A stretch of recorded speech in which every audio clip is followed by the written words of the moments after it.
مرنے سے پہلے اے مسلمان کر لے اس پہ غور.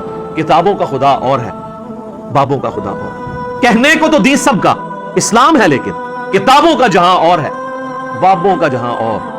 قادیانی دیکھ لیں, انہیں یہ تھا کہ ہم بڑے کمزور ہیں, ہمارے پر ظلم ہوتا ہے, ہم علمی بات کرتے ہیں, ہم سے کوئی بات نہیں کرتا.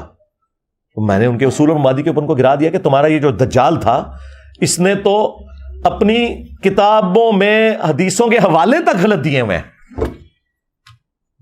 وہ حدیثیں وہاں پہ موجود ہی نہیں ہیں جو اس نے حوالے دیے ہوئے ہیں. بخاری سے لا کے حدیث پیش کرتے ہیں کہ عبداللہ ابن ابی اوفا کہتے ہیں کہ حضور کا بیٹا اگر ابراہیم اگر یہ جوانی کی عمر کو پہنچتا تو یہ بھی پیغمبر ہوتا. اور انہوں نے پورے مسلمانوں کو دھوکے میں رکھا. کہتے ہیں دیکھیں نبوت جاری ہے. تبھی تو صحابی کہہ رہے کہ حضور کا بیٹا قاسم بن محمد, جن کی وجہ سے کنیت تھی رسول اللہ کی صلی اللہ علیہ وآلہ وسلم, ابو القاسم, یہ اگر زندہ رہتے تو پیغمبر ہوتے ہیں. ہم نے کہا آگے چل. آگے لکھا ہے ابن ابی اوفا کہتے ہیں کہ چونکہ رسول اللہ پہ ختم نبوت ہو چکی ہے اس لیے آپ کا کوئی بچہ جوانی کی عمر کو پہنچے نہیں, کیونکہ سلسلہ نبوت ختم ہو چکا ہے. تو نے اتنا جملہ لیا کہ قاسم زندہ رہتا تو وہ نبی ہوتا.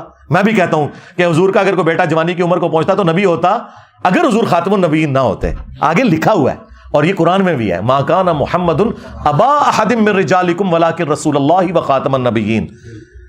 محمد تم مردوں میں سے کسی کے باپ نہیں ہے, ان کا تو اپنا بیٹا بھی مرد نہیں بنے گا, چاہے جائے کہ زید ابن حارثہ کو کوئی ان کا بیٹا مان لے. کیوں؟ وہ کسی مرد کے باپ کیوں نہیں ہے؟ اس لیے کہ ولکن رسول اللہ وخاتم النبیین, چونکہ وہ اللہ کے رسول اور خاتم النبیین ہے لہٰذا ان کا کوئی بیٹا جوان نہیں ہوگا.